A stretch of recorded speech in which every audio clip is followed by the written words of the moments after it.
ഹൈക്കോടതി ഉത്തരവ് നടപ്പിലാക്കാത്തതിനെതിരെ ചാലിശ്ശേരിയിൽ യാക്കോബായ വിശ്വാസികൾ വ്യാഴാഴ്ച ആരംഭിച്ച പ്രാർത്ഥനാ യജ്ഞം വെള്ളിയാഴ്ചയും തുടരുന്നു. പീഡാനുഭവ വാരത്തിന്റെ ഭാഗമായി സെമിത്തേരിയിൽ പ്രവേശിക്കാനുള്ള ഹൈക്കോടതി അനുമതി നടപ്പിലാക്കിയില്ലെന്നാണ് പരാതി. പീഡാനുഭവ വാരത്തിന്റെ ഭാഗമായി 4 ദിവസത്തേക്ക് സെമിത്തേരിയിൽ പ്രവേശിച്ച് കല്ലറകളിൽ പ്രാർത്ഥിക്കാനുള്ള അനുമതി ഹൈക്കോടതി ജസ്റ്റിസ് PV കുഞ്ഞികൃഷ്ണൻ ബുധനാഴ്ച നൽകിയിരുന്നു.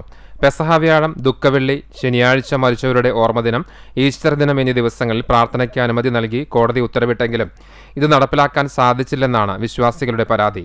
സെമിത്തേരി തുറന്നു നൽകണമെന്നാവശ്യപ്പെട്ട് പോലീസ് അധികാരികളെ സമീപിച്ചെങ്കിലും നടപടിയുണ്ടായില്ലെന്ന് ഇവർ ആരോപിക്കുന്നു.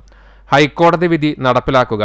2017 വിധി 3 പള്ളികൾക്ക് മാത്രം ബാധകം. വിധി കാറ്റിൽ പറത്തരുത് എന്നീ പ്ലക്കാർഡുകളേന്തി വേദവാക്യങ്ങൾ ചൊല്ലിയും ഗാനങ്ങൾ ആലപിച്ചും ദുഃഖവെള്ളി ശുശ്രൂഷകൾക്ക് ശേഷം വിശ്വാസികൾ പ്രതിഷേധിച്ചു.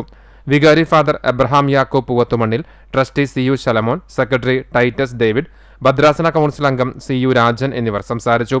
ഹൈക്കോടതി വിധി നടപ്പിലാക്കാത്തതിനെതിരെ ഈസ്റ്റർ ദിവസം വരെ പ്രാർത്ഥനായജ്ഞം തുടരുമെന്നും തുടർന്ന് കോടതിയലക്ഷ്യ ഹർജി നൽകുമെന്നും യാക്കോബായ വിഭാഗം അറിയിച്ചു.